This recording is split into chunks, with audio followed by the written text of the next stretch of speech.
Hello বন্ধুরা, চলে এসেছি আরেকটি দুপুরের খাবারের মেনু নিয়ে।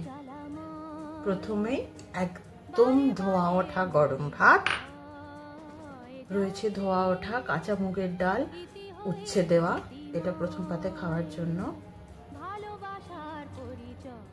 রয়েছে একটা পাঁচমিশালি তরকারি, শীতের সমস্ত সবজি দিয়ে, রাঁধুনি আর শুকনো লঙ্কা তেজপাতা ফোড়ন দিয়ে, অন্য কোনো মশলা পড়েনি।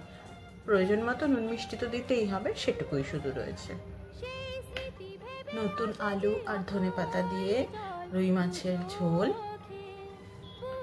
রয়েছে টমেটোর চাটনি,